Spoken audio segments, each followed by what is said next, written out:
Thanks a lot, dudes. I hope you find your bike, man.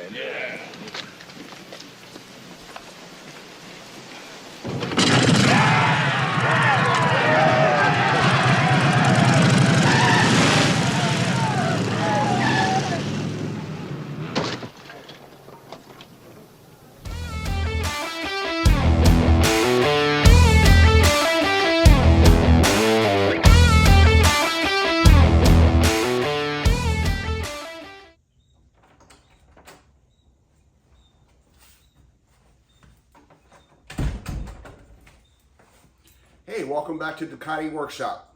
Today, we're going to do a deep dive into Ducati throttle-by-wire return springs. How stiff they actually are. We're going to test that. We're going to test what it can be. I'll show you one that I modified. Be forewarned, do not do this at home because if you're not a trained professional, you could hurt yourself. So if you're not competent in the garage, don't do this. Pay somebody that can do it for you. Perfect. So it's going to be interesting. So let's get to it. Okay, so this is the handlebar that my Ducati Monster originally had. 7/8 thick bar, and I bought a throttle by wire. This is off of a 2019 Multistrada 1260S, and there's minute differences between this and a Monster, and it's primarily the plug. The pins are different, so if you were a real go-getter, you could find out what wires are what and then cut them and then solder them and to your existing wire out of your throttle. If you wanted to do that, you could make it work. But let's find out, firstly, how stiff this is. Now, I don't know about the Multistrada 1260S, whether it has cruise control or not. I'm thinking it might because it has a different pin setup. I couldn't actually plug this into my existing bike, but I can make it work because I am me. So here we got the scale. It's good for weighing fish, weighing gun triggers, and testing throttles now. It's a multifaceted tool. So we're gonna see what the scale says. Okay, so that is full lock right there. So it stops. I'm gonna say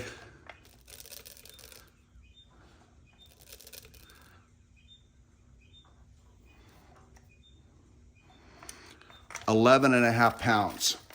So it requires 11.5 pounds of constant pressure, and that's pressure from the most minute crack all the way over.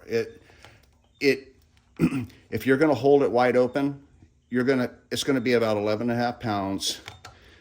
It might be just a little bit less, but it's substantial. So that's 11.5 pounds. Now let's test the one on my Monster and see what it is. Okay, I put the same testing duct tape on here, and let's see what the throttle is. Okay, I'm gonna put the camera right on the tool. So right there, 6 pounds.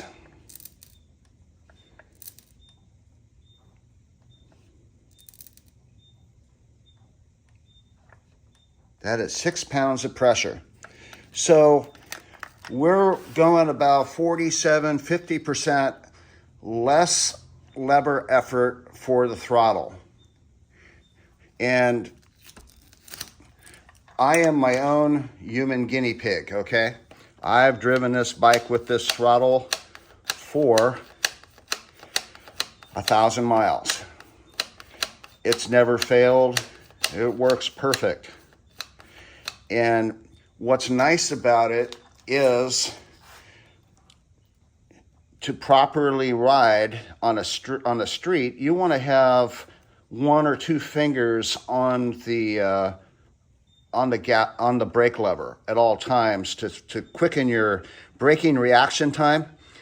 So if you don't require a whole handful of muscle to control the throttle, you can gingerly control the throttle with just your index finger and your thumb, and you can put 1, 2, you could even put 3 fingers on the brake at all times if you wanted to. So if you look at it this way, it's actually safer to ride on the street. So let's open it up and take a look at what the mechanism looks like.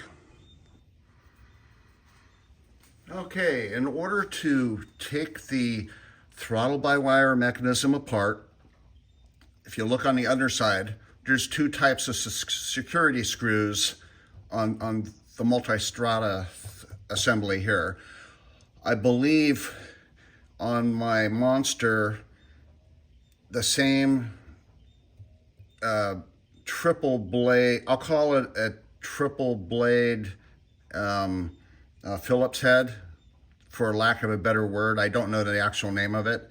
And then these are regular Phillips on the Monster, but on this, it's a Torx bit with a hole in the middle. There we go, right there. So you will need 2 security bits for this. This is like a Phillips head, has 3 blades on it. It looks like a Mercedes-Benz car emblem. And I bought an 80-piece security bit set through Amazon. I think I paid like $30 for it, and it's one of the best tool purchases I've ever made because I'm using these things constantly. Whatever, I have stuff I've never used before, and if I run into something, and oh yeah, I got that tool. So let's take this thing apart and see what it looks like inside.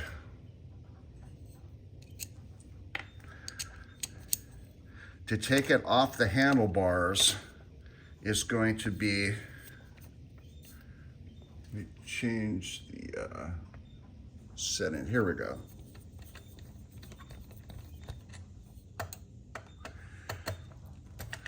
Loosen these. And it just comes right off. There is a hole right here and a hole in the handlebar that it indexes with. There we go. So this goes into this. Make sure if you put it back together, you do it right. This goes into there. And so let's open it up further.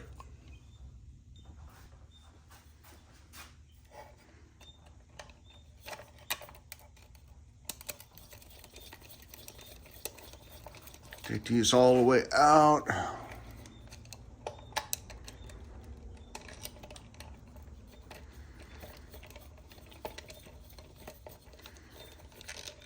Don't lose your screws, like I just dropped my screw. Stay tuned for station identification. 5 minutes later, I found it. All right.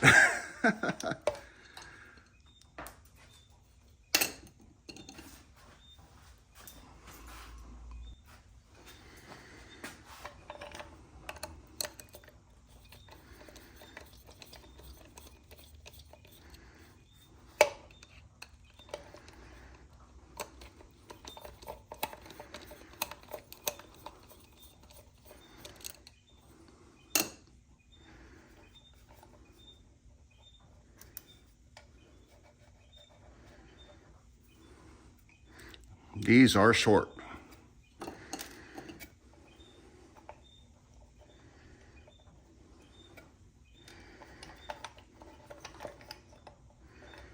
Okay, there it comes apart.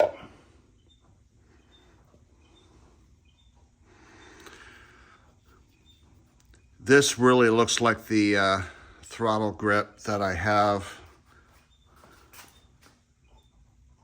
on my Monster. This might be a universal Ducati part. I like these grips. I think I'm going to put them on my bike.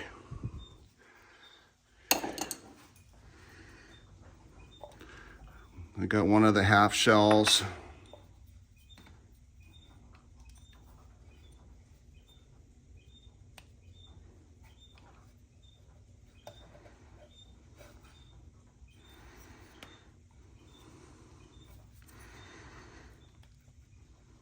I'm going to have to take that little screw out and cut that zip tie in order to get this out of here. More tools.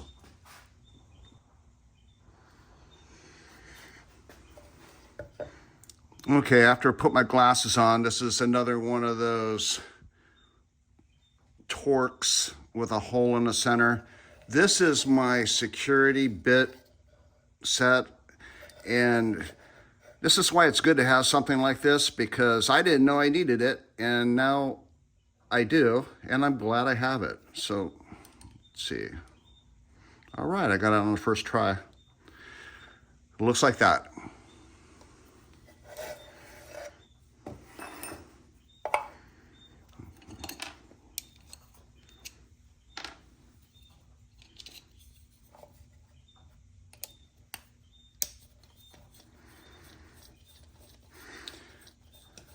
This might be the last screw.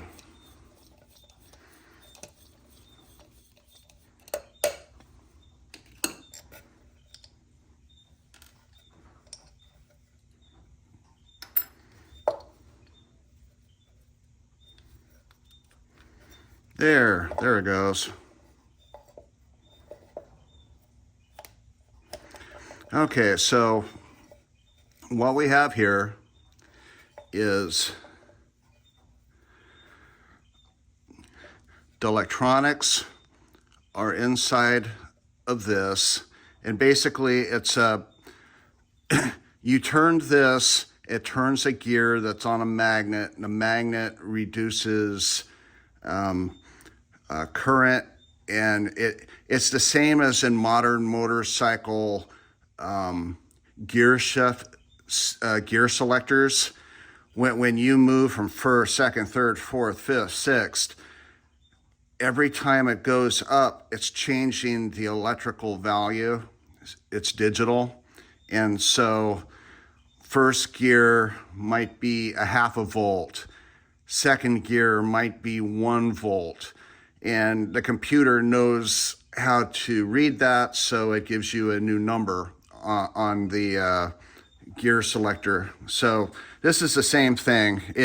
If you crack it open 22%, the computer's going to know that you have it 22%. It's going to send the proper digital value to the computer, and it is going to register it for you. And so all this is it fits in here, spins it. So now we need to open this up.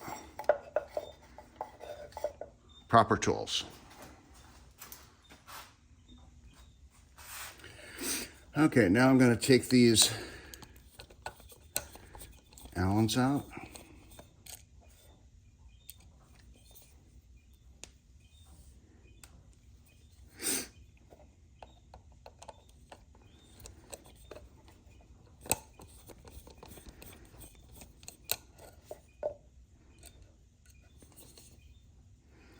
Put them where you're not going to drop them on the floor like I do.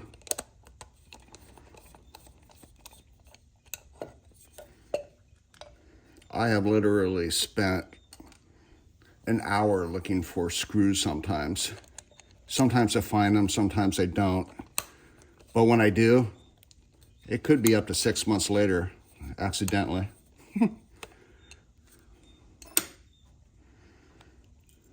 Okay.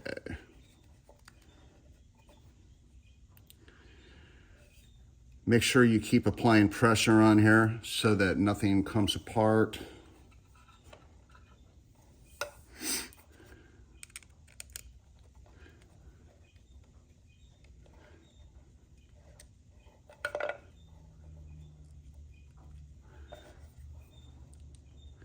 A little bit more.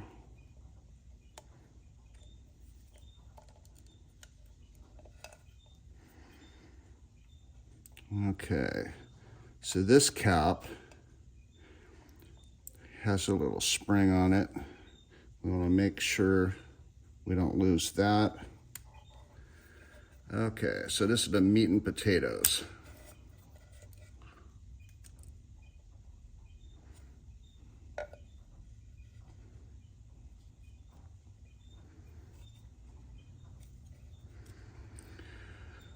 So, as you can see, this big spring turns this smaller spring, which does the values. So this is important.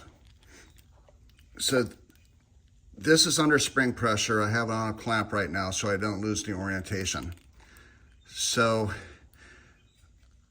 the big ring fits in here only one way, but the smaller cog, the one that gives the positioning for the computer, it can go in any orientation. So what you want to do, take a marker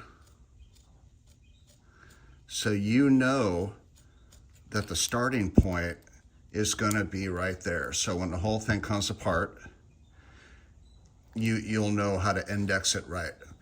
And you'll know when you put it together. I did an idling test on my bike after I set it up, and I didn't even hook it on the handlebar. I just plugged it into the computer via the socket, and I started it up, and it started revving really high like I was giving it gas. So I cut it off. I knew instantly I messed the orientation wrong up. So I adjusted it one ring. This is before I realized how important the mark was. And so I did it again and I got it right. So once you put it together, don't put it on the handlebar and everything. Just start the bike with it plugged in. And if it idles like normal, you got it right. If it idles too low, you got it wrong. You just want it to be perfect. And it's not a big deal. You get it wrong, fine. You have to take the plate off and do it a few times before you figure it out. But that's why when you take this metal plate off, hold pressure on it and get your yellow marker and mark the orientation so you know what's the starting point on that. So that's it. That's a good tip. Okay, so I took the little ring off and it's magnetized. So there's a magnet in here, and there's something inside underneath this plate that reads the magnetic polarity and turns the values into digital numbers for the computer to understand. So it knows when it turns. It's kind of a neat mechanism because it can't wear out because it's floating in grease. There's no brushes or anything. So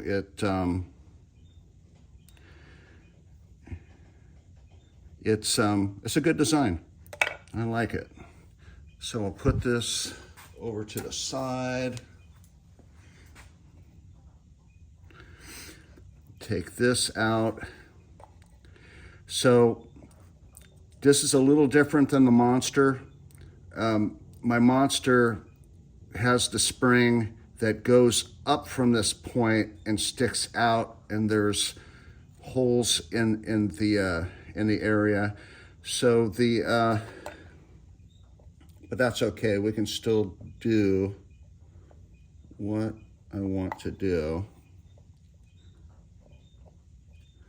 It's all a little bit different. Keep that in there. Okay, so here's the spring, and it fits right inside there. It's the only place it drops in. And so when you put this together, you're winding the spring tightly already and then dropping it into orientation. So what we're gonna do is we're gonna make it so that it indexes on the spring for a lighter pull. So we're gonna make a new notch.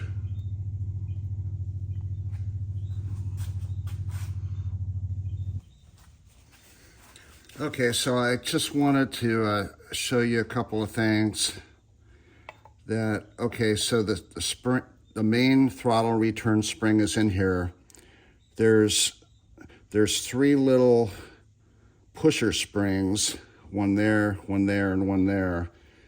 And it puts pressure and tension on this. So I just wanted to show you that. The Monster doesn't have that set up, but we're just going to put this in right here. So we'll call this the start position, because that's where the yellow index mark that we put on the gear started at. So the notch is right here. So when we put the notch in, so you basically have to wind the spring all the way to there from about 2:45, no, 3 o'clock to 12 o'clock, if we'll do it that way. We'll do it that way. So what we're gonna do is we're gonna make it so you don't have to wind it so much, and that's going to show on the final product.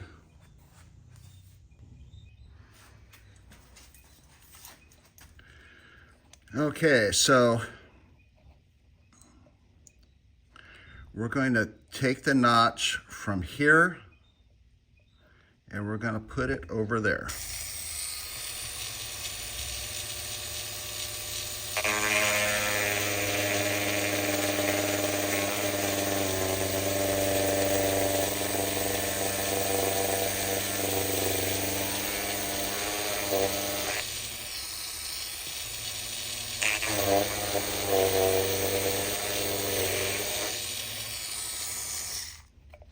Okay.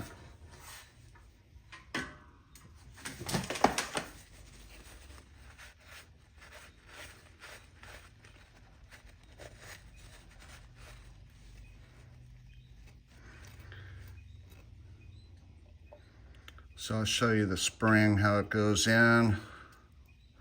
So instead of it being here, it's going to be right there.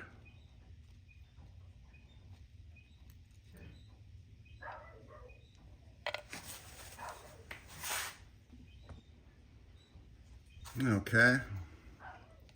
So with the new notch, it goes there. Before, it was all the way here. So we're going from there to there. And so I'm gonna turn it and to set it in. And this thing's like a mousetrap.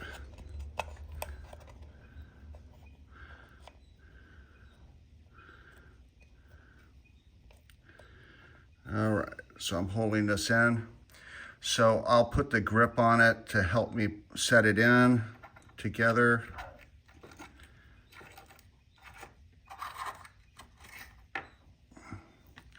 And all you do,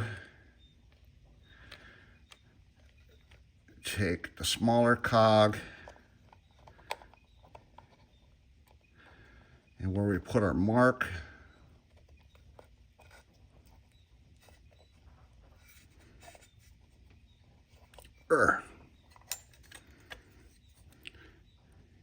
you ever need 3 hands?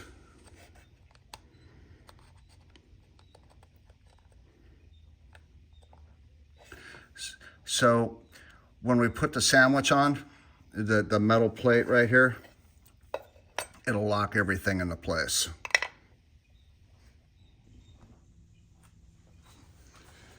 Okay, so the next thing we need to do is got to get 4 washers. Very, very tiny. They are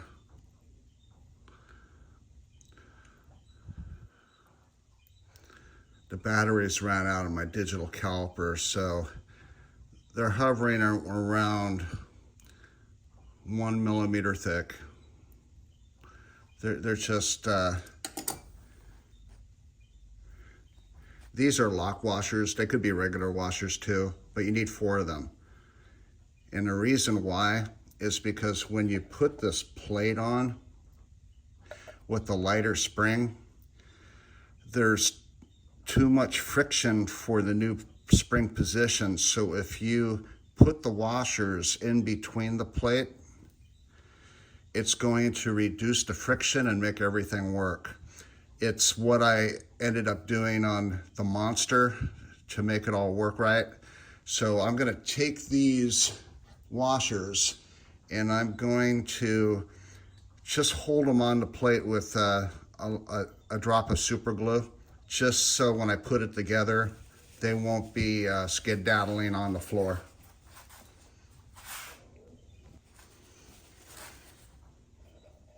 Okay, so I glued the washers on so they'll stay on while I put the assembly together. Again, the glue is just to help you put it together. It's not for anything else. Okay, I got it together. And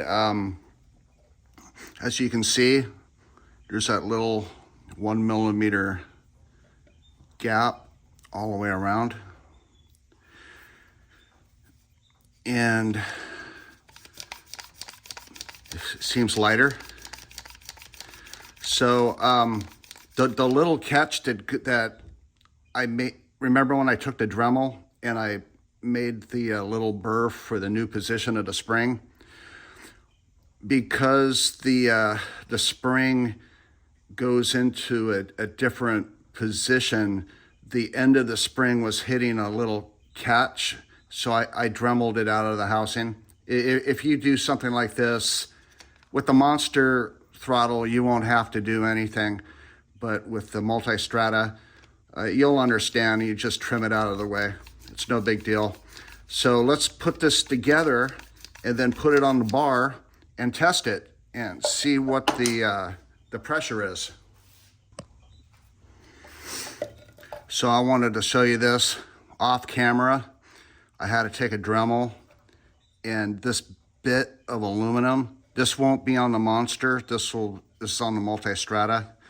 So that notch fits in this notch, and that's the range of the throttle right there. And because the plate pushes it out 1 millimeter, you basically have to give it more clearance to fit. So that's why I said don't do this at home unless you are a professional, because the little things that come up like this, fitment issues, you literally have to fit things together like a gun or an engine or something. So have a bunch of tools, take your time, and you'll get it, you'll understand. Okay, so the moment of truth.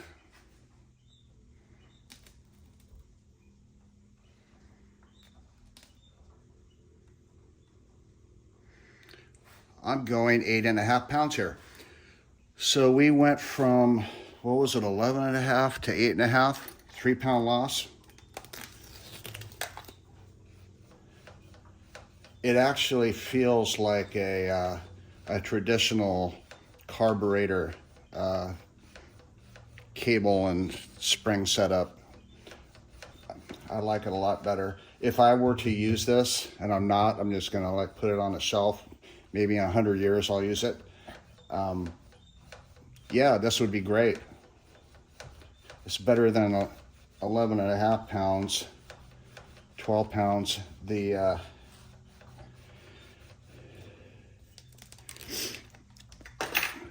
And a lot of people aren't like me. I like to go for 200-mile, 300-mile rides, and it's just something that I love to do. And cruise control's great. My Indian over there, it has a stupid hard spring also, but it has cruise control, so I don't care about it. But without cruise control, yeah, I want to be able to keep my fingers on the brake when I do the throttle to increase my reaction time to the brake in case I have an emergency stop. So yeah, that's good. And with fine tuning, if I were to keep going at it, I would probably be able to get 1 or 2 more pounds less effort out of it. So so that's what it is. You reposition the spring on the gear, and you make and then you put those 4 washers in to elevate the plate. That removes a lot of friction, and that's probably why the companies put the super stiff springs in anyway, because when that plate is sandwiched on, they smother it with grease, and it's probably as light as they can do it and still make it work that way. But if you lift the plate up a little bit, like I did with those washers, it removes tons more. So, and it's a closed housing. It's not going to like let dirt in or anything like that. It didn't have rubber seals on it.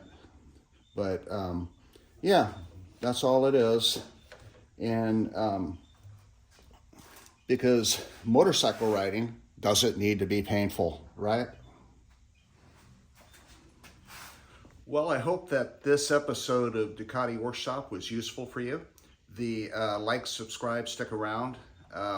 Next time, we're going to be focusing on gas caps, locking gas caps in particular, and what I don't like about them, what I do to them to make them better. And it'll be interesting. Well, thank you. Have a great weekend. Bye.